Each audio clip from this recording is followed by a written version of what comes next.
За бүгдээрээ сайн байцгаана уу? Бүгдээрэнд нь шинэ оны мэнд төргий. За шинэ оны босгон дээр бид бүхэн одоо энэ цаг үеийн нөхцөл байдалтай холбоотойгоор энэ цахим сургалт гэдэг зүйлийг яаж энэ усралын салбарт нэвтрүүлэх вэ? За улсаараа одоо цахим шилжилтийн тухай өнөөдөр ярьж байна. За ялангуяа одоо боловсролын системд бол энэ цахим сургалтыг бол яаж хэрэгжүүлэх вэ гэдэг асуудал бол нэлээд тулгамж байгаа асуудлын нэг болж байна. Энэ цаг үед бол багшийн туршлагаас уснаачлаад энэ цахим сургалтын одоо арга зүйг ямар арга зүй байна, ямар туршлага байна, түүнийг бол бусдаа хуваалцъя гэсэн ийм хөвөл ажиллагаа зохион байгуулж байгаа бол талархалтай хандж байна. За миний бие бол Баасанхүү жид сургуулийн одоо сургалтын менежер, за үндэсний хөтөлбөр хариуцсан менежер манай сургууль бол одоо олон улсын хөтөлбөртэй ийм сургууль байгаа. За миний бие үндэсний хөтөлбөр хариуцсан сургалтын менежерээр ажилладаг юм байна. За тэгээд миний бие бол эхлээд цахим сургалтын технологи. За манай сургууль дээр яаж бууж байгаа юм бэ?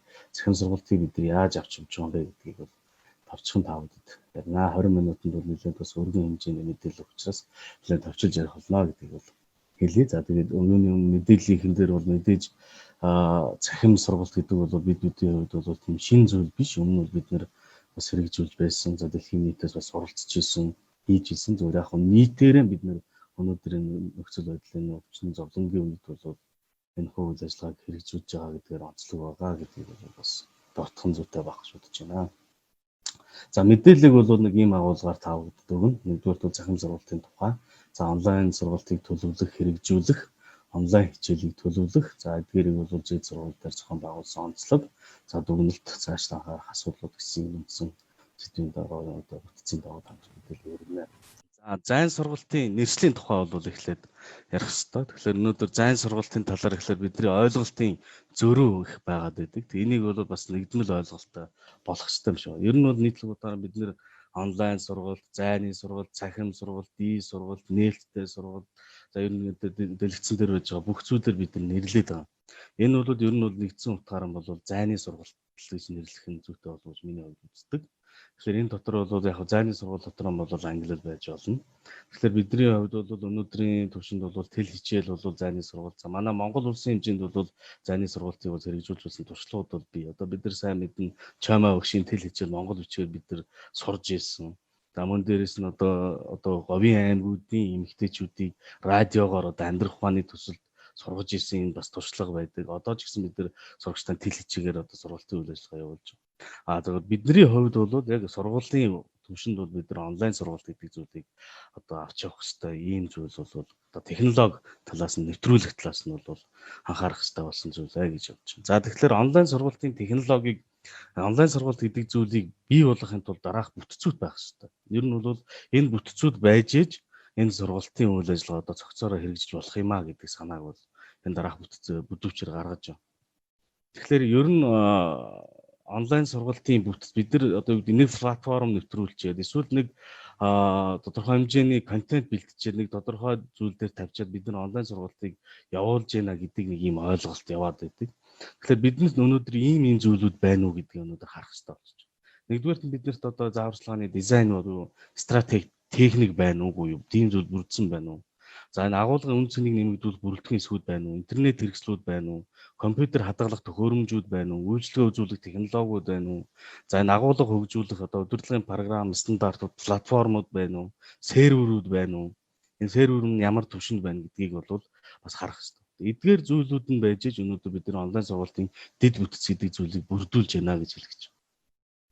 За тэгээд онлайн сургалт энэ бол нөгөө техник технологийн хөгжлийг дагаад энэ бол өөр байдаг. За хэрэгжүүлж байгаа сургууль одоо юу гэдэг байгууллагаас шалтгаалаад бас өөр байж болно. За ийм зүйл болж байгаа. За дараагийн нэг асуудал бол одоо миний гол ярих гэж байгаа зүйл байгаа цахим сургалт буюу одоо юу гэдэг бидний онлайн сургалт хэлэх гэж.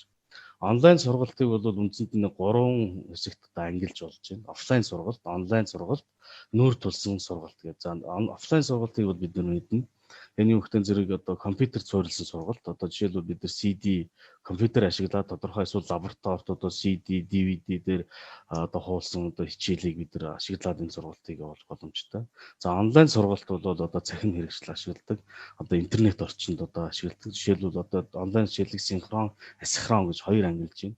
За тэгээд онлайн одоо синхроныг таавал бич асинхроныг таавал мэдэх баг. За вебэд суурилсан сургууль. Тэгэхээр манай сургуулийн хувьд бол яг энэ хэсэгт бол өнгөрсөн хугацаанд бол нэлээд анхаарч ажиллаа гэж хэлж болно. Хэрвээ бид нэр одоо юу гэдэг синхрон гэдэг нь бид нар өнөөдөр ямар нэгэн одоо митинг хийж байна, Zoom өнөөдрийн бидний ашиглаж байгаа Zoom-ыг ашиглаад бид нар одоо синхроны одоо уулзалт хийж байна, уралд хийж байна, сургалт явуулж байна. Асинхрон буюу одоо ямар нэгэн платформ, веб ийм хуудас ашиглаад платформ ашиглаад түүн дээр бид нар хичээл тавиад одоо хүүхдтэйгээ одоо харилцах бас боломжийг өгдүүлж байгаа. Энэ хоёрыг бид нар зэрэг авч явахгүй бол одоо доголон хүн шиг болчиход идэг ийм асуудал. Ялангуяа манай хүүхдүүдийн хувьд суралцагчдын хувьд бол бас яг энэ хоёрыг зэрэг хослуулж явахгүй болвол одоо юу гэдэг манай хүүхдүүдийн суралцах арга барилын хувьд бол магадгүй 20 хүүхдүүд за бид нэр одоо юу гэдэг платформ ашиглаад тодорхой хэмжээний бичлэг тавиад энэ бичлэг дээр за ингээрээ тэгээрээ тодорхой даалгавар өгсөний дараа магадгүй тэр 20 хүүхдийн 10 ч хийдэг ч юм уу. Ингээд орхидог. Зарим нь бол зогт үздэг ч юм уу. Ийм тоо. Одоо өнөөдөр оролцож байгаа сургуультанд оролцож байгаа багш нарын одоо юу гэдэг 100 багш байлаа гэхэд за нэг тодорхой энэ дэр контент одоо тодорхой одоо платформ дээр за Moodle дээр ч юм уу Edmodo дээр ч юм уу одоо бичлэг оруулаа. За түүнийг за та нар үзээд талдан санал хүсэлтэд илэрхийлээ гэхэд магадгүй 50% оролцож чийтэй. Тэгэхээр энийг одоо идэвхжүүлж өгдөг зүйл нь бол магадгүй энэ синхрон буюу уулзалтыг энэ хоёрыг зэрэг тодорхой нэг цаг хугацаанд явуулах нь бол одоо юу гэдэг онлайн сургалтын бас нэг сонцлог байж болох юм а гэж бид нар үзээд энэ хоёрыг зэрэг авч явсан гэдгийг бол хэлээн. За нүүр тулсан сургалт буюу хосолсон сургалт гэж байгаа. Энэ бол одоо яг зайлшгүй манай сургуулиудад бол зайлшгүй хэрэгтэй. Одоо дэлхийн нийтэд ч гэсэн хэрэгтэй болж байна. Blended learning гэж нэрлэж байгаа. Энэ бол танхимын болон одоо цахим сургалт, онлайн сургалт хоёрыг зэрэгцүүлж явах. Тэгэхээр энэ бол одоо юу гэдэг одоо донгороо сургалтын аргатай бол бас холбогдолтой. Яагаад гэвэл зэрэг бид нэр одоо юу гэдэг цанхимаар тодорхой хэмжээний контент бэлдээд тухайн агуулга, тухайн хичээлийн сэдвтэй холбоотой контент бэлдээд урьдчилж хүүхдэд үзүүлээд эндээс одоо асуух асуулт эсвэл янз бүрийн одоо хүүхдийн эргэлзээ, янз бүрийн одоо юу гэдэг мэдээлэл асуух, багшаас асуух зүйл байвал танхимд ирээд одоо танхимаар одоо энэ зүйлээ лабораторийн ажлууд ч юм уу хийх ийм боломж өгдөг. Тэгээ энийг нэвтрүүлэх юм бол одоо юу гэдэг тухайн одоо хүүхдийн суралцах идэх за сургалтын өөр ашиг гэдэг зүйл бол нэлээд сайжирдаг гэдгийг бол харин тийм манай сургуулийн хувьд гэсэн бол энэ чиглэл рүү бол нэлээд бас төлөвлөлтүүдийг хийж байгаа гэж хэлж болохоор байна. За бас зарим сургуулиудад энэ хосолсон сургалтын аргыг бол одоо нэлээд нэвтрүүлэхийг зорж байгаа юм зүйлүүд бас харагдаж байгаа. За онлайн сургалт хэрэгжүүлэх болон хөгжүүлэх болон хэрэгжүүлэх төвшөнд бол дараагийн одоо бүтцээр хэрэгжүүлэх зүгээр юм а гэсэн санааг бас хэд харуулж байна. За онлайн сургалт хичээлийг төлөвлөх шаардлага байна. За онлайн сургалтын хичээлийг төлөвлөнө гэдэг бол одоо түрүүний багшийн одоо нээлттэй хэлсэн багштай холбоотой одоо хичээлийн одоо хөтөлбөртэй холбоотой асуудал байна. Бид нар ямар хичээлийг ямар цагаар, ямар агуулгаар, ямар хичээлийг өнөөдөр онлайнаар оруулах вэ? Тухайн ямар хичээл ямар хөтөлбөртэй байх вэ гэдгийг бол энд хамгийн түрүүнд одоо төлөвлөх ёстой. За тэгээд дараад нь хичээлийн агуулгыг хөгжүүлэх. Тухайн одоо хичээлийн математик хичээл үлээ гэхэд тухайн хичээлийг ямар одоо хүүхдийн одоо сонирхолтойгоор оруулж болох уу, зааж болох уу, яаж оруулж болох уу, ямар платформ ашиглаж болох уу, ямар програм хангамж ашиглаж болох уу гэдгээс хамаарат тухайн хичээлийн агуулгыг хөгжүүлэх энэ боломжийг бид нар бэлтгэх ёстой. Дараад нь бол багшийг бэлтгэх ёстой. За багш одоо юу гэдэг одоо бол бидэнд нэлээд тулгамдж байгаа асуудал бол багш нарыг бол бэлтгэх одоо болсон хүчний бэлтгэх асуудал бол нэлээд бас тулгамдж байгаа асуудал байна. Тэгэхээр багш болсон хүчнийг бол сургах. За дараад нь бол онлайн сургалтанд сая хэлсэн зүйлүүдэд бас хэрэглэж эхлэх. За дараа нь бол багш сурагчдын дунд санал асуулга, эцэгчүүдийн санал асуулга явах. За үүнийг үндэслээд бол одоо тухайн үйл ажиллагаагаа сайжруулалт явах. Өдрөөс өдөр техник технологийн одоо энэ зүйлүүд маань нэмэгд өсөж хөгжиж явдаг учраас бид нар бол энэ төр үргэлж одоо түн шинжилгээ хийж явах хэрэгтэй. Тэгээд үргэлжлүүлээд үнэлгээд өгөөд явж явах ийм зүйл бүтэж байгаа. За дараагийн зүйл бол гол одоо миний ярих байгаа одоо хичээл төлөв. Тухайн хичээлийг яаж онлайнаар төлөвлөж явах вэ гэдэг нэг юм зүйл байгаа. За энэ бол би ерөнхий байдлаар оруулах учраас би санаа авах байдлаар оруулж байгаа. Тэгэхээр хичээл төлөвлөн ямар нэгэн монгол хэлний чүүдийн математик байгалийн ухааны ямар нэгэн хичээлийг багш бол одоо төлөвлөнө. Эхний хэмжээнд төлөвлөн, хөгжүүлэн, хэрэгжүүлэн, үнэлнэ гэсэн дараалалаар явж болно. За төлөвлөлтөө бол юу онцолж харах юм бэ гэж. Нэгдүгээр нь ерөнхий нөхцөл. Одоо тухайн суралцагч маань одоо техник технологийн хэр чадвартай билээ, тухайн гэр оронд одоо юу гэдгийг одоо компьютер одоо утас одоо ухаалаг төхөөрөмж хэр байна уу, за тэгээд дээрэс нь хүүхдийн суралцах ямар арга барилтай байгаа билээ гих мэтчлэн судалгааг бол энэ төр бол хийж төлөвлөнө. За дараад нь сургалтын агуулга ба зорилгоо тодорхойлно. Сургалтын арга хэлбэрээ сонгоно. За эдгээрийг бол багш нар маань мэднэ. За хөгжүүлэх одоо төвшөнд бол сургалтын агуулга одоо медиа ямар хэрэгслээр ашиглах вэ гэдэг асуудлыг одоо хамгийн түрүүнд явах хэрэгтэй. Ямар интерактив програм хэрэглэх юм, ямар одоо нээлттэй ихүүдийг ашиглаж болох уу гэдэг энэ дээр бол маш чухал зүйл байна. Энийг бид дэлгэрүүлж бас ярина. За суралцах үйл ажиллагаагаа бас тодорхой төвшөнд төлөвлөн хөгжүүлнэ. Суралцагчдын оролцоо ямар байхыг тодорхойлж өгнө. За өөрөө ямар төвшөнд багшлах уу, ямар багш байх уу гэдгийг хүртэл тодорхойлж өгнө гэсэн. За хэрэгжүүлэхэд бол одоо ямар цагаар тухайн хичээлийг орох уу, хэдэн цагаас орох уу гэдэг хичээлийн менежмент ямар зохион байгуулалттай байх уу гэдэг хичээлийн менежмент, за технологийн менежментийн суралцагчдад би яаж багшлах уу. За үнэлгээний асуудал байгаа. Үнэлгээнд дээр одоо юу гэдэг тухайн хүүхдийг идэвхжүүлсэн болон одоо тодорхой хэмжээнд ямар нэгэн хэлбэрийн үнэлгээ хийж болно, нэгтгсэнд үнэлгээ хийж болно, за баталгаажуулах, сэдвийн шалгалт, за дээрээс нь удирдлын эцсийн дүн гаргах шалгалт авах гэх мэтсэн бас байдлаар бол төлөвлөж болно гэдгийг бол энд харуулж байна. За манай сургуулийн хувьд бас энэ чиглэлээр бас төлөвлөж бас хийж үзсэн. За онлайн хичээлийн төлөвлөлтийг тухайн нэг багш одоо хичээл төлөвлөхдөө бол бас одоо юу гэдэг энэ дээр би харж байгаа загваруудад тодорхой харагдаж байна. Одоо юу гэдэг 8-аас 12 дугаар сарын хугацаанд ийм үйл ажиллагаануудыг хийнэ. Ингэж одоо багш нар яг үйл ажиллагаа наривчилж одоо бас төлөвлөх нь бас чухлаа гэдгийг бол харуулж байгаа. Онлайнаар ямар хэдэн удаагийн лекц авах, лабораторийн ажил яаж хийх вэ? За хичээл материал татаж авах ч юм уу. Ийм байдлаар хийвэл бас боломжтой гэдгийг бол харуулж байна. За онлайн хичээлийн төлөвлөлт гэдэг хэсэг дээр одоо наривчилж ярив. За тэгэхээр энэ дээр бас дэлгэцэн дээр харагдаж байгаа учраас би бас товч ярихгүй цагт бол багтахгүй байгаа. За хичээлийн зорилгыг оновчтой бид нар тодорхойлох ёстой. Зорилт төлөвлөгөөнд бид нар тодорхойлно. Хичээлийн сургалт явуулах арга хэлбэрийг сонгоно. Вебэд суурилсан одоо сургалт байх юм уу? Түрүүний миний ярьсан синхрон байдлаар явах юм уу? Одоо юу гэдэг вебэд суурилсан платформ хэлбэрээр явуулаад контент бэлдээ түүн дээр одоо юу гэдэг хэлцүүлэг чат зохион байгуулаад явах юм уу? За тодорхой одоо хүүхдийн эзэмших ёстой чадваруудыг тодорхойлж өгөх ёстой.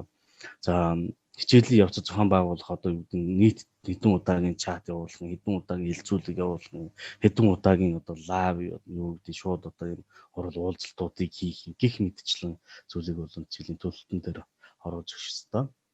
За агуулга хөгжүүлэх гэж байгаа энэ бол маш чухал зүйл гэдгийг бол би энэ дээр онцолж хэлхийг хүсэж байгаа. Одоо юу гэдэг энэ танхимын сургалтаа саяын одоо онлайн хичээл төлөвлөлттэй холбоотойгоор бол багш нар бол ерөнхийдөө хичээлийн төлөвлөлт төлөвлөгөөтэй байдаг учраас тэр бол танхимын болон одоо юу гэдэг онлайн хичээл дээр бол баг бэлэн байдаг. Хамгийн гол зүйл бол агуулга тухайн хичээлийн агуулгыг бол бид нэр хөгжүүл баяжуулж явахгүй бол зөвхөн одоо юу гэдэг нөгөө багш сурагчдын хоорондын харилцаанд танхимаар явж байгаагаас бол эрс өөр гэдгийг бол энэ дээр багш нар маш онцгой анхаарах хэрэгтэй зүйл. Тэгэхээр бид нэр ямар техникийн даалгавар боловсруулах хэрэгтэй юм. Агуулга хоорондын ямар уялдаа холбоо, хичээл хоорондын ямар залгамж холбоо байна уу? Тэрийг хооронд маш сайн судлах хэрэгтэй. За тэгээ агуулгын үн цэнийг нэмэгдүүлж явах хэрэгтэй. Тухайн ямар нэг хичээл байгаль ухааны хичээл бол маш боломжтой хичээл. Одоо юу гэдэг энэ онлайнаар явхад одоо маш олон төрлийн нээлттэй маш олон боломжууд байдаг учраас за энэ дээр одоо мультимедиа ямар элементүүд байх уу, ямар дуу дүрс, ямар бичлэг байх уу, ямар симуляц ашиглах уу, ямар одоо хөдөлгөөн зураг, анимашн, ямар график зураг байх уу, өөрийгөө сорих ямар тестүүдийг хийж болох уу, мэдэхгүй одоо ямар нэгэн нэр томьёоны тайлбар толиудыг бас хийсэн байх хэрэгтэй. За тэгээд хичээлтэй холбоотой интернетийн нэмэлтээр холбох интернетийн холбоос байх хэрэгтэй. За тухайн хичээлтэй холбоотой ямар одоо офлайнаар одоо унших, ямар хэлбэр унших материал байна уу тэднийг гаргаж бэлтгэсэн байх хэрэгтэй. Эдгээр зүйлүүд бол одоо зайлшгүй багшийн хийх ёстой ийм зүйл байгаа. Энийг бол хийхгүйгээр бид нар зөвхөн одоо сурагч ч юм уу аль эсвэл өөрт байгаа одоо мэдээллийн түвшинд хичээлийн агуулгыг хөгжүүлнэ гэдэг бол одоо бол яг энэ цаг үед бол бас нэлээд хоцрогдож байгаа зүйл ба бид нар өдөр болгон энэ мэдээлэл интернет орчин дах зүйл бол шинжлэгдэж өөрчлөгдөж явж байгаа гэдгийг бол бид нар анхаарах хэрэгтэй зүйл байна. Хүүхдүүд маань бол баг биднээс илүү одоо бол энэ интернет орчинд суралцаж биднээс илүү мэдээллийг бол олж авч байгаа учраас тэдэнтэй хамт энэ мэдээллүүдийг бол чиглүүлэх ийм зүйлүүд байдаг шүү гэдэг юмнуудыг бас багш нар хэлж өгч болохгүй юм зүйл болж байна. За дараад нь бол одоо мэдээж одоо тухайн хичээлийн үнэлэх, за тэгээд дагуулга баттгах одоо энэ зүйлүүд байгаа. Үтсэн хичээл юм заавал одоо тодорхой хэмжээний даалгавар одоо таск өгсөн л бол түүнийгээ үнэлж дүгнэж багш хүүхдүүдэд одоо тодорхой хэмжээнд ажиллаж явах хэрэгтэй гэдгийг хэлмээр байна. За дээрэс нь интернет орчноос ямар нэгэн байдлаар бид нэр материал авсан бол зохиогч хийх асуудлыг хөндөж байх гэсэн байхгүй. Заавал ямар нэгэн байдлаар тодорхой хэмжээний бид нэр ямар нэгэн контент ямар нэгэн одоо материал татж явсан бол зохиогчээс зөвшөөрөл авах, эсвэл авсан бол авч чадахгүй бол тодорхой хэмжээнд тэр их сурвалжаас авсан гэдэг нь бол бид нэр дурдж авах хэрэгтэй гэдгийг бол хэлэх хэрэгтэй. Энэ бол бас интернет орчинд ажиллах бас том соёл байгаа юм шүү гэдгийг бол энэ агуулга хөгжүүлэхдээ бол дурдж байгаамаа. За энэ загварыг бол манай багш нар бүгдээр мэднэ. Эдгээр дээлийн одоо суралцах хүүхдийн одоо тодорхой хэмжээний мэдээлэл авал мэдээллийг шинжилгээний ойлголтыг яаж авч авдаг вэ? Энэ дээр бол би гол харуулах гэдэг санаа бол яг онлайн хичээл дээр энэ одоо нөгөө хамгийн одоо өвдөнтэй байхад хүүхдүүдийн түрүү хийлгэх, турших, симуляц ашиглах, үзүүлэн өөрсдөө ямар нэгэн зүйл туршилт хийх, эрэл хайгуул хийлгэх ийм зүйлийг хийх нь бол одоо сургалтын онлайн хичээлийн сургалт нь бол нэлээд үр дүнтэй байх ёстой гэдгийг бол хэлж байгаа. Тэгэхээр бид нэр энэ чиглэл рүү бас юмнуудыг туршиж хийх одоо эрэл хайгуул хийх байна. Одоогийн бидний зүгээр дүр зураг бол магадгүй тэл хичээл дээр нөгөө сонсох, унших л одоо магадгүй зураг гарах ийм төрлийн л одоо үйл явц явж байгаа. Магадгүй Zoom ашиглаад явж байгаа багш бол тодорхой хэмжээний мэдээллийг өгөх иймэрхүү л одоо юу гэдэг дүр зурагтай байгаа. Тийм учраас бид нар интернет орчинд одоо ямар платформ ашиглаж байгаасаа шалтгаалаад интернет орчинд ямар боломж байгааг бид нар судалж хичээлийн төлөвлөж явах хэрэгтэй гэдгийг л энд харуулахыг зорьсон юм аа. За багш 4 минут үлдчихэж шүү. За манай сургуулийн хувьд бол одоо онцлог саяын явуулсан зүйл дээр бас төлөвлөлтүүдээ хийгээд нэгдүгээрт бол онлайн сургалтын бодлого гэж гаргасан. Энийг бид нар өнгө одоо цаг хугацаа бол нэлээд эдрээтэй байсан учраас 8 сард хичээл эхлэхээс өмнө мэдээж бид нар онлайн болон одоо бэлтгэлтэй байхын тулд онлайн сургалтын бодлого гаргасан. За хоёрдугаарт нь хичээлийн хуваарь өдөр төгөлөх цагийн ачаал онлайн цагаар хэдэн цагаар ажиллах вэ гэдэг цагийн тооцоолыг бас гаргаж ирсэн. За дээрээс нь 3-р одоо нэгдсэн сургалт явуулах системийг нэвтрүүлсэн. Энэ талаар бол багш эцэгч хүүхдүүд маань бас нэгцэн ойлголттой болох ийм чиглэлүүдийг бол хийсэн байдаг юм аа бэлтгэл ажилтаа холбоотой. За манай сургуулиуд олон улсын хөтөлбөр хэрэгждэг. За Монголын цөм хөтөлбөр хэрэгждэг. За СЭЛ гэдэг нийгэм сэтгэл зүйн хөтөлбөр хэрэгждэг. За энэ онлайнаар сая өнгөрсөн хугацаанд бол эдгээр 3 хөтөлбөрийг бол бас авч явах гэж нэлээд хичээлээ. За энэ бол манай сургалтын үйл ажиллагаанд бол яг нь ер нь бол бидний хичээл үндсэн хичээл за хөгжүүлэх ажил, соёл хүмүүжлийн ажлыг бид нар ингээд давхар бас энэ онлайнаар авч явах гэж зөвхөн хичээлэхээс илүү хүүхдүүдийнх нь танхимын сургалтаар сургууль дээр явуулдаг энэ төлөвлөлтөд хамт авч явах гэж хичээсэн гэж хэлж болно. За тэгэхээр хичээлийг бол мэдээж бид нар сая би хэлсэн одоо байдлаар бол авч явах гэж зорьсон. За хөгжүүлэх ажлыг бид нар яаж хүүхдээ хөгжүүлж, яаж идэвхжүүлэх үү, ямар одоо дугуйлан секц яаж оруулж болох уу гэдэг бас нэрэлтэй эрэл агуул хийж тодорхой ажлуудыг хийж туршиж үтсэн гэж хэлж болно. За олон улсын хөтөлбөрийг бол бид нар сая дөрөвдөр дурдсан. Одоо асхраа болон синхрон хэлбэрээр үндэсний хөтөлбөрийг бас нийгэм сэтгэл зүйн хөтөлбөр маань бол илүү наривчилсан хүүхд болгонтой тулж арчдаг учраас бол асхрон байдлаар явах боломж өгдөг. Синхрон шууд хүүхдтэй ажилдаг ийм хөтөлбөр байдаг. Тэгээ энэхийн дагуу бол бас ингэж хэлж ирсэн. За энэ манай JET сургуулийн одоо платформ Firefly гэдэг одоо яг зүйл байна. Одоо харагдаж байна. За би нэг товч танилцуулах юм бол цаг байгаа юм байна. За би ингээд харуулад өнгөрөө жишээлбэл нэг яагийн хичээлийн одоо нэг одоо юу гэдэг нь виртуал одоо анги гэх юм уу нэг иймэрхүү байдлаар бол бидний төгжүүлэлтийн төвшөнд явж байгаа гэсэн үг. Тухайн одоо анги болгоны хичээл үзсэн хичээлүүдийн сэдвүүд нь одоо энэ дээр тодорхой контентууд байгаа. Багш бол манайх бас Teams гэдэг аппликейшн ашиглаад шууд одоо анги хүүхдүүдэд одоо яг энэ дээр одоо ажилдаг. За тухайн асуух зүйлээ энэ дээрс үзээд одоо Teams одоо аппликейшн ашиглаад хичээлийн хуваарийн дагуу бол тухайн цаг үедээ бол эндээс одоо ойлгоогүй зүйлээ асуух, баттгах зүйлээ хийгээд явдаг. За Teams одоо анги болгон дээр энэ Teams-ийг бас сургуулиуд бас ашигладаг. За энэ дээр бол манай сургуулийн хувьд бол ангиудаа үүсгээд энэ дээр одоо тухайн ангид ордог хичээлийн багш нар нь одоо админ эрхтэйгээр ингэ байж байгаа юм зүйл байгаа. За дээрээс нь сая миний хэлсэн хөгжүүлэх ажил гээд одоо онлайн орчинд яаж бид нар хүүхдүүдэд уралдаан тэмцээн одоо хөгжүүлэх ажил яаж явуулах вэ гэдэг зүйл байсан. Тэн дээр одоо байгалийн сонирхолтой баримтууд буулган ажлууд шиг Christmas song за бичиг сая өнгөрсөн цаг үетэй холбоотойгоор л бидний хийсэн үйл ажиллагаанууд ингээд байж байна. За эцэг эхчүүдтэйгээ бас уулзах, тэдгээрийн санал бодлыг сонсох, байнга одоо бидний одоо энэ онлайн сургалттай холбоотой ямар асуудал байна, бусад ямар асуудал байна тэрийг одоо онлайнаар coffee morning гэдэг арга хэмжээ хүртэл хийдэг. За тэгээд эдгээрийнхэн үр дүнд бол би дээр түрүү хийж ирсэн санал хүсэлтийг бас онлайнаар авч явах хэрэгтэй гэдэг.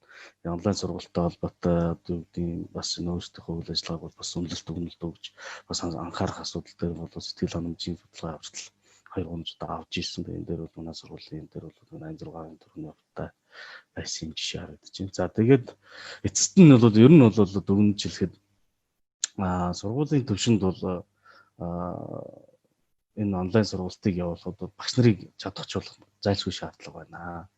Ер нь бол нөгөө бидний энэ үйл ажиллагаан дээр чадахжуулахдаа бид нар бол бас нэлээд ийм эерэг байдлаар нэг дагуулах байдлаар зөвлөн туслах байдлаар чадахжуулахгүй бол одоо зарим сургууль дээр ч юм уу миний сонсч ирсэн за онлайн сургуульд яв тэдэн цагаас зүүмнэ тэндээс ор гэд ингэж тулгамж шаардах нь бол багш нарын хувьд маш их дарамт очиж тэрэндээс одоо төвөгшөөдөг за тэндээс одоо юу гэдэг за энэ одоо юу гэдэг тэнд ажилтнаа дургу болгох ч гэдэг юм уу тухайн ажлын өмнө цэнийг бууруулдаг ийм зүйлүүд байгаад байгаа. Тэгэхээр бид нар Монгол хэлний багш математикийн багш бид нар IT-ийн чиглэлийн одоо техник технологийн бас тийм өндөр одоо чадвар байхгүйгаас шалтгаалаад энэ ажиллагаа бас жоохон тодорхой хэмжээнд бол бас ундаг ийм асуудал байна. Тийм учраас бид нар багш нартай эерэг байдлаар зөвлөн туслах, тэднээс тодорхой загвар, үеийн баримжааг нь олох байдлаар бол одоо багш нараа чадваржуулах шаардлага бол нэгдүгээрт байна гэж харж. Хоёрдугаарт нь эцэг их суралцагчдыг нэгдсэн ойлголттой болох. Энэ онлайн сургалт гэдэг зүйл яг юу юм, яаж явах юм гэдэг талаар юм ойлголттой байхгүй бол нүгдийн заана онлайн сургалт орон тэгээр ингээрэй гэдэг нэг юм бас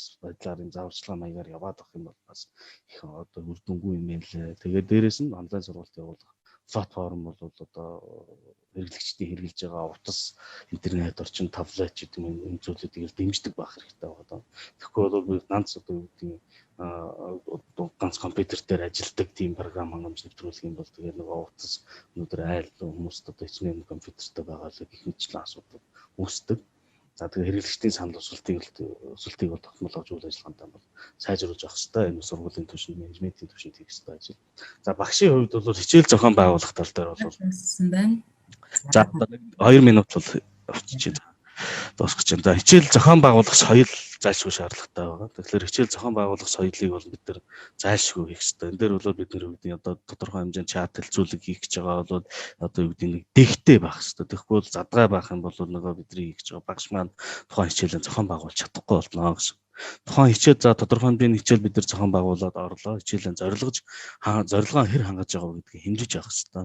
Сурагчтай идэвхжүүлж байгааг үнэлэх хэрэгтэй. Сурагч бүрийн оролцоог хангах хэрэгтэй.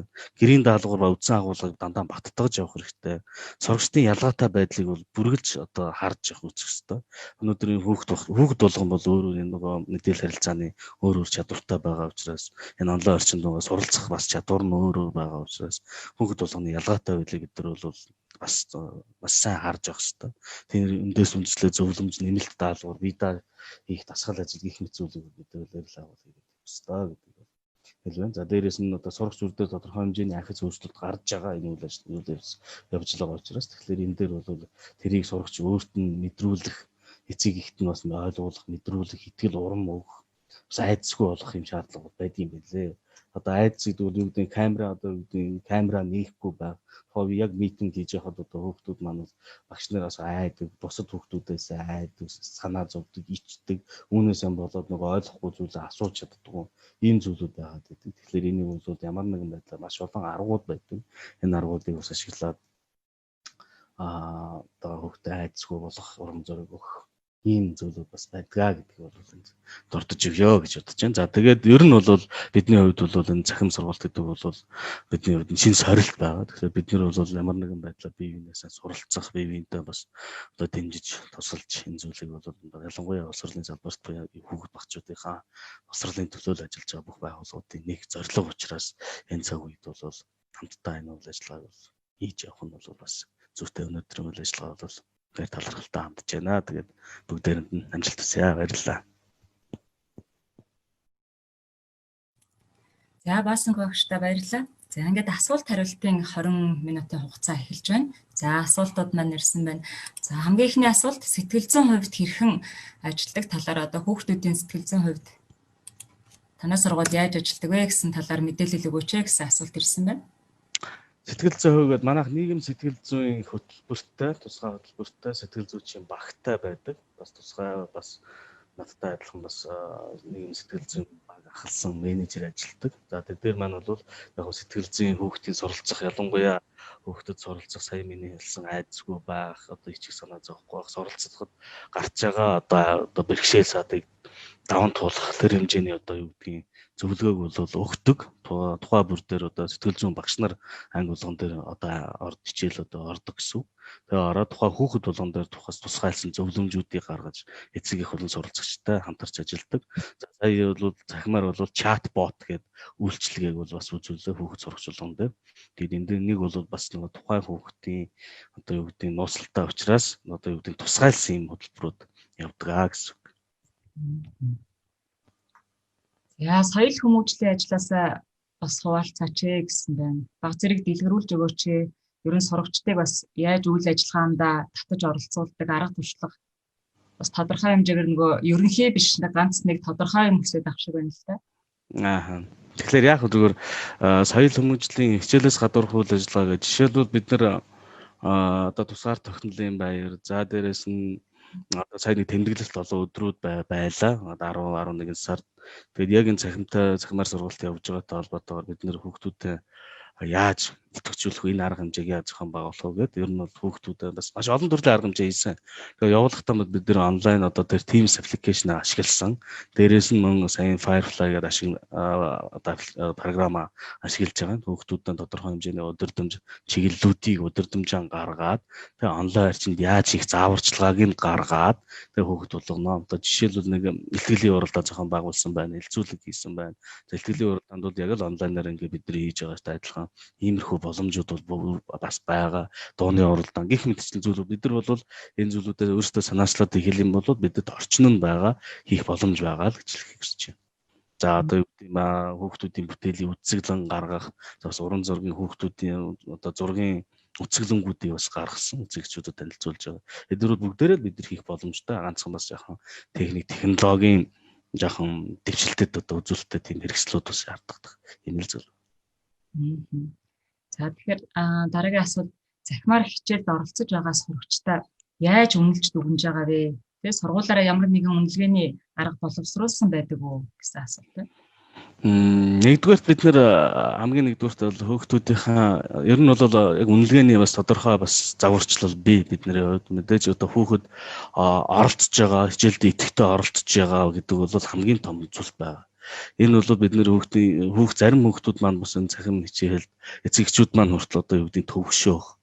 Одоо юу гэдэг одоо манай сургууль маань хувийн сургууль онцлогтой бас төлбөртэй эцэгчүүдээс төлбөр авч байгаа. Зарим одоо эцэгчүүд маань юу гэдгийг за бид нэр хүүхдээ одоо амраамаар байна ч гэдэг ч юм уу. Тодорхой хэмжээнд одоо юу гэдэг одоо нүд одоо юу гэдэг захим одоо хэрэгслээс хол байлгамаар байна ч гэдэг юм. Энэ нөхцөл байдал бас дархлаа юм ч гэдэг юм. Янз бүрийн нөхцөл байдлууд байгаа. Тийм учраас бид нэр тухайн хичээлдээ идэвхтэй оролцож тухайн агуулгыг эзэмших зорж байгаа нөхөд бол хамгийн чухлаа. Энийг бол бид нэр хамгийн түрүүнд үнэлэх ёстой. Дараад нь бид нэр хүүхдүүдэд тодорхой нэг бид хөтөлбөр байгаа гэж хэлсэн. Ер нь бол танхимын сургалт дээр байгаа яг цөм хөтөлбөр дээр тусгагдсан агуулгууд болоод бусад яг хичээлээ ойролцоо агуулга бид нар бас тусгай одоо онлайн хичээлийн төлөвлөж гаргасан гэж хэлсэн. Энийхэн дагуу одоо юу гэдэг нэг бүлэг сэдвийг 2-3 цаг үзлээ. Түүнийхээ ардаар бүлэг сэдвийн бид нар яг онлайн платформ ашиглаад сэдвийн шалгалтуудыг авдаг. За өөрийгөө сорих дасгал ажлууд, квиз, одоо янз бүрийн таскуудыг үүсгээд тэрийг үнэлээд явцын үнэлгээ өгч чинь. За дээрээс нь бид нар сая онлайнаар одоо улирлын эцсийн шалгалтыг хүртэл бас зохион байгуулж үзлээ. Ингээд бол яг энийхэн дагуу одоо тухайн одоо үйл ажиллагаа жинлэх хувуудыг гаргаад одоо бас хүүхдүүдэд үнэлдэг юм багталцаа бий.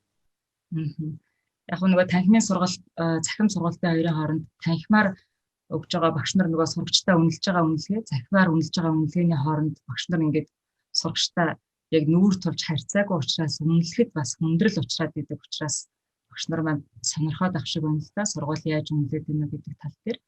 За тэгээд сурагчдын ялгаатай байдлыг яаж одоо тооцож хичээл сургалтаа зохион байгуулж явуулж байгаа вэ гэж асуусан байна. Туршлагаасаа ер нь дэлгэрэнгүй хуваалцаад өгөөч гэсэн. Одоо тэгээд тэрийг их явуулах байх гэж бодож байна. Тэгээд ялгаатай байдал гэдэг нь бол багш нар бол бүгдээрээ хүүхдүүдэд мэдрэл гэсэн үг шүү дээ. Би бол багш нартай хэлдэг. Хүүхэд болгон танаа ангийн 20 хүүхэд бол хориулаа өөр. Хориулаа харах ярих, сонсох тэр мэдрэхүүнүүд нь өөр төвшөнд хөгжсөн. Тухайн одоо чадварууд, эзэмсэн чадварууд нь өөр байгаа. Тэр нь тохирсон бид нэр даалгавруудыг хийх ёстой. Ямар даалгаврууд байх ёстой. Хүүхэд нэг хараад тухайн одоо дүрс бичлэгийг хараад тухайн нэг бэлдсэн контентыг маш хурдан ойлгож байгаа хүүхэд байгаа. Огт ойлгохгүй энэ юу юм багшаа гэдээ доор нь бичиж байгаа хүүхэд байгаа. Би энийг ерөөсөө ойлгохгүй, энэ надад сонирхолгүй байна гэд хэлж байгаа ч хүүхэд байгаа. Маш хурдан наадах чи илүү би энэ зүйлийг бас олоод үзчихсэн, энэ дээр байна лээ гэд үзэж байгаа ч хүүхдүүд бас байгаа. Тэгэхээр энэ ялгаатай байдлыг л бид нар харгалзан үзэж нэг тийм одоо юу гэдэг төвшөнд барьж явах хэрэгтэй л байна. Тийм учраас энэ зүйлийг нөгөө тухайн 40 минутанд багш хичээлийн төлөвлөгтөө харгалзаж үзээсэй гэж хэлж байгаа. Тэгэхээр тэр болгонд нь тааруулж бид нэр хичээл төлөвлөгтөө тодорхой хэмжээний даалгаврууд даск за дээрээс нь өгөх мэдээлэлүүдээ бэлтгэх ёстой л гэсэн санааг хэлж байгаа. За тэгэхээр дараагийн асуулт нь Teams програм ашиглахад одоо өртгөн өндөр байдаг уу? Ер нь бол одоо бид нэр дахиад танхимаар орох уу, одоо цахимаар орох уу нөхцөл байдал бол эргэлзээтэй байгаад байна тий. Тэгэхээр мэдээж хэрэг бид нэр сургалтаа тасралтгүй чанартай явуулахын тулд бид нэр үргэлжил бас эдийн засгийн хувьд боломжгүй байгаад байгаа. Одоо энэ багш нарт сургуульч бас байна. Одоо тэднэрт өгөх зөвлөгөө юу байгаад байна? Аль програм илүү боломжтой мөртлөө одоо хэрэглэхэд авсаархан боломжийн ашиглах өндөр өртөгтэйг нь бас авч чадахгүй хүмүүс байгаад байна шүү дээ. Тэднэрт өгөх зөвлөгөө юу байгаад байна? Teams-ийн хувьд бас ямар байгаа? Тэгэхээр яг хоо зүгээр багцын манайх бол Office 365-ын багцыг хөдөлж явсан. Зүгээр яг хэдийгээр авсан би мэдэхгүй байна. Манай энэ санхүүгийн мэддэг учраас яг тэрийг би хэдээр авсан би мэдэхгүй. Тийм учраас би хэлж мэдэхгүй. Багцыг тодорхой хэмжээнд тодорхой эрхтэйгээр нь худалдаж авдаг. За Firefly-гоос бид нар бас тодорхой хэмжээнд гэрээ хийж хөгжүүлэлтийн эрхийг авч явж байгаа. Бас яг эдийн хэмжээний өртөг гарч байгааг би хэлж бас мэдэхгүй. Бас тодорхой хэмжээний санхүү гардаг. Зүгээр яг энэ төвшөнд бол бид нар Teams-ийн бас үнэгүй бас багц бас байгаа. Бид нар Google-ийг ашиглаж болно. За дээрээс нь бид нар одоо Zoom-ыг бас ашиглаж болж байна. Zoom-ыг өнөөдөр бид нар тодорхой хэмжээгээр ашиглаж болно. Энэ бүх одоо хамгийн нэгдүгürt бол Zoom байж байна. Тэгэхээр би түрүү хэлсэн энэ бол яг синхронны бидний сургалт явуулах боломж нэг талд нь. Нөгөө талд нь маш олон нээлттэй одоо ихүүд байгаа. Одоо юу гэдэг Edmodo гэдэг програм байгаа. Moodle-ийн бас нээлттэй одоо систем байна. Одоо Edmodo бүр их боломжийн edmodo.com гэдэг орхотойгон зэрэг тэн дээр багш өөрсдийнхөө одоо группыг үүсгээд тэн дээр бүх одоо тодорхой одоо хичээлүүдээ бэлтгээд тавиад ангиа үүсгээд сургуулийн хэмжээнд бас тэрийг нэвтрүүлж бас болно. Магадгүй илүү их өндөр хөгжүүлэх одоо шалгалт явуулах ямар нэгэн байдлаар одоо дасгал ажил хийлгэх тодорхой хэмжээнд том контентууд тавих хэмжээнд хүрвэл бас тодорхой хэмжээнд төлбөр авдаг. Зүгээр энгийн бид нар одоо юу гэдэг нь улсын сургууль төр төлбөрийг дийлэхгүй байгаа нөхцөлд бол хамгийн боломжтой төлбөр бол Edmodo байж болно. Одоо Open одоо олон юу бидээ хайгаад үзвэл миний мэдж байгаа бол Moodle байна, Edmodo байна. Эдгээрийг бол ашиглаад тэгээд хажуу талд нь зүүмээ хийгээд явах юм бол боломж байгаа. Бид нар эрэл хайгуулах юм бол за тэр байгалийн ухааны хичээл маш олон нээлттэй одоо байгалийн ухааны туршилтад хичээл одоо яг дээр хаах юм бол маш олон одоо тийм зүйлүүд байгаа гэж хэлж байна. За тэгэхээр дараагийн асуулт нь эцэг эх багш сурагчийн хамтын ажиллагааг бэхжүүлэхэд ямар идэвхтэй арга хэмжээ авдаг вэ гэж байна.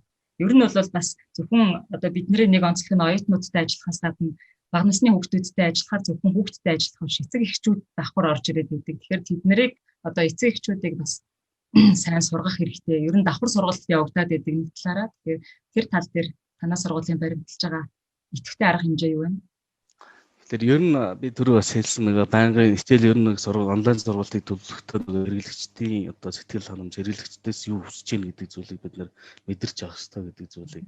Тэгэхээр энэ бол хамгийн түрүүнд бид нэр тэрнтэй ч холбоотой нэг асуудал бол эцэгчүүд одоо coffee morning гэдэг арга хэмжээ онлайнаар хийжсэн. За сэтгэл ханамжийн судалгаануудыг авч байгаа. Тухайлсан ангийн багш, анги өдөрцөн багш нар ер нь бол сая өнгөрсөн яг энэ одоо юу гэдэг карантины өнгөрсөн хэдэн сард бол хичээл орж исэн үед бол яг л одоо эцэг их нь хүүхдүүдтэй ялангуяа бага ангийн хүүхдүүд бол яг л хүүхдийн дээр гээд хамт одоо анги өдөрцөн багш ч юм уу тухайн мэргэжлийн багш нартай л яг л хамт тухайн цагийг өнгөрөөж байгаа юм л да. Тэгэхээр энэ дээр бол ямар нэгэн байдлаар одоо багш бол нэлээд сайн хичээлийн төлөвлөлтөд тухайн хичээлийг орох ёстой л зүйл харагдаж байна. За тэгээ эцэг эхчүүдтэй одоо идэвхжүүлэх нэгэн ойлголттой болохын тулд энэ чиглэлээр бас одоо мэдээлэл өгөх. За бидний ийм одоо юу гэдэг өөрсдийнхөө хийх гэж байгаа үйл ажиллагааг бол нэлээд дэлгэрэнгүй ойлгуулах чухал гэж хэлж байна. Бид нэр ийм арга барилаар ийм зүйлийг ингэж хийх гэж байгаа шүү гэдэг зүйлээр сайн ярилцаж яриулж таниулах хэрэгтэй л гэж хэлж байна. За тэгээ энэтэй холбоотойгоор одоо юу гэдэг нь одоо эхлэлийнх нь, явцынх нь, за төгсгөлийнх нь одоо үр дүнгийн одоо бас эцэгчүүдээс хэмжиж үзэж ямар санаа оноо байна, ямар алдаа дутагдал бидэнд байна. Тэр зүйлүүдийг сонсож явах юм бол илүү нөгөө хэрэглэгчд маань илүү сэтгэл ханамжтай байх. Ийм зүйл байна. Одоо магадгүй эцэг эхээс гарч байгаа тодорхой саналыг тухайн үйл ажиллагаанд одоо тусах шаардлагатай. Жишээлбэл одоо юу гэдгийг за манай хүүхэд 2 хүүхэдтэй.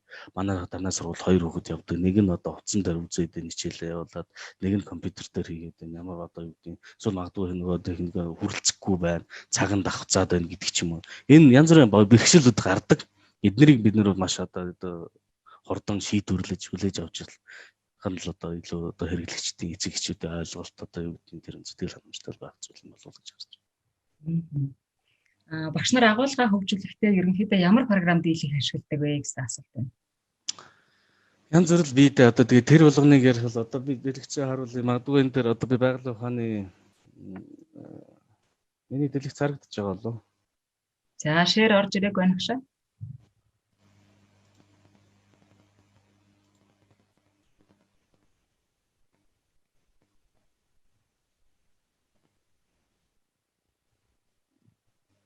За одоо ингээд байгалийн ухаан дээр гээд одоо авч үзвэл за би энэ дээр яг дөрөв яг үзүүлэх гэж байна. Сая одоо асуултаа дэлгэрэнгүй яриач гэж хэлж байна. Тэгэхээр энэ манай одоо энэ Firefly гэх систем маань харагдаж байна. За resource system дотор бидний step одоо эцэг эхчүүд зориулсан болон байна. Сурагчдад зориулсан болон байна. За манай сургууль 2 салбар сургуультай. За магадгүй би Belmont гэдэг салбарын нэг одоо ангийн за нэгийн би ч юм уу түрүү нэгийн аг би харуулж ирсэн нэгийн би анги руу ингээд орон энэнд бол зөвхөн эцгийн хүүхдүүд нэвтэрч ордог эрхтэй зөвхөн хүүхдүүд сургалтад багш орон. За энэ дээр бидний суралцах агуулгууд хичээлүүд ямар хичээлүүд ордгоо гэдэг. Жишээлбэл бидний одоо нэг тайланд уншлага 1-р ангид маань сая явж дууссан байна. Энийхээ одоо бид бичлэгийг контентийг бэлдээд энэ дээр тавьсан байх жишээтэй. За математик гэж сонгоод орё. Тэгээд энэ дээр одоо бидний багш нар маань ингээд хичээл болгоно тухайн хичээл болгоно контентыг бэлдээд энэ дээр тавьдаг гэсэн. Хүүхдүүд маань ойлгоогүй үлдсэн байвал энэ одоо тиймдгээр одоо тухайн сар өдрөөрөө энэ хичээлүүд маань байж байдаг. За агуулга хөгжүүлэхдээ жишээлбэл одоо энд одоо FET Colorado идүү гэл одоо энэ маш олон төрлийн симуляц одоо байгалийн ухаан дээр физик, хим, математик, газар зүй, биологи, за байгалийн ухаан дээр маш олон боломжууд. Ингээд интернетээ сайхан бол маш олон боломжууд бий багш нар маань энэ одоо энэ зүгээр энгийн л юм. Энийг бол бүгд бол өөрсдөө судлаад хийхэд бол маш боломжтой л одоо багш нар маань ялангуяа манай багийнхан бол их бүтээлч байдаг юм байлээ. Би бас энэ өнгөрсөн хугацаанд бас харж ирсэн. За байгалийн ухааны багш нар одоо ингээд физикийн хичээл дээрхэд олон зүйлүүд байна. Дээрээс нь өөрсдөө контентуудыг бэлтэн бас багш нараас бас нэлээд хэмжээний техник технологи орж чаддаг бас шаарддаг гэж шүү гэдэг юм. Контента бэлтгэхдээ ямар програм дээр бэлддэг вэ төлхөө? Контентийг бид нэр PowerPoint дээр за багш нар маань бэлдэж байна. Багш нар маань янз бүрээр бэлдэж байгаа. За зарим нь бол видео хэлбэрээр бид нэр видео хэлбэрээр хийж байна. Тэрийг одоо янз бүрээр л хийж байна да. За дараагийн асуулт сурагчдын нас сэтгүүн онцлогоос хамаарат онлайн хичээлийг хугацааны хувьд хэдэн минутаас хэдэн минутын хооронд одоо төлөвлөж явуулдаг вэ гэсэн асуулт байна. За бидний хувьд бол өдөрт нэг хүүхдийн яг цагийн ачааллыг бид нэг 4 цаг л гэж тооцоолж байгаа. 4-5 цаг. Яг 40 минутаар. За хоорондын амрах цаг бид нэр хичээл хоорондын цаг бол 20 минут. За тэгээд бид 40 минутаар үргэлжлэх цаг ингэж төлөвлөж байгаа.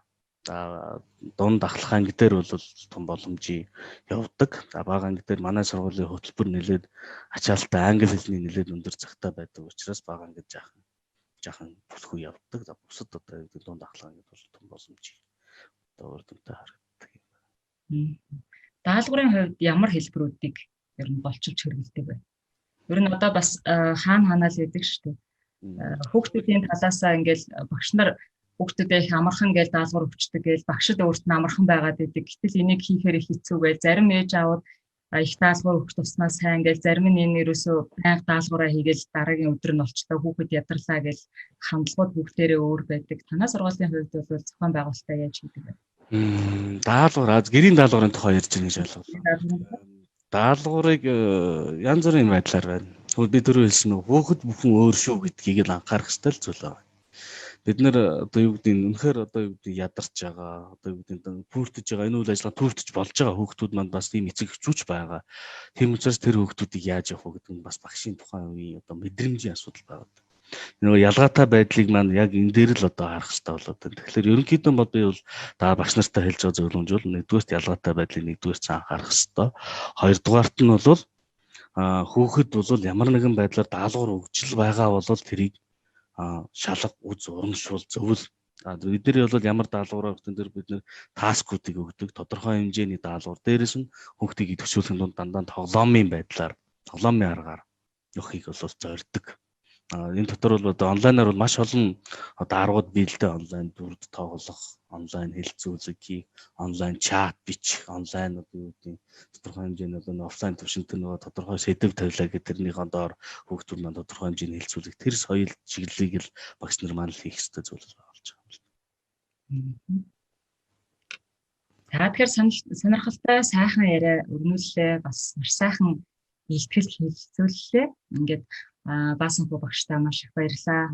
Манай багш нар маань одоо илтгэлд оролцож байгаа багш нар маань одоо шинэлэг сайхан мэдээллүүдийг авсан байхаа гэж бодож байна. За ингээд танд маш их баярлалаа. Түрүү нэг багш асуусан байсан таны PPT-г авах сонирхолтой байна гэд. За ингээд сургалтын хамгийн ихэнд би та бүхэнд танилцуулсан байгаа. Учир нь юу вэ гэхээр багш нар маань PPT-г өхөөс ерөнхийдөө татгалцсан байгаа. Тийм учраас бичлэгийн төгсгөл илтгэл тавьсан багш нарын мэйл хаяг гарах учраас та бүхэн мэйл хаягаар нь хувь багш нар руу бичээд за ингээд сонирхсан асуултуудаа сургалтаас бусад цаг хугацаанд дахин асуух боломжтой байгаа шүү. За ингээд Баасанхүү багштай баярлалаа.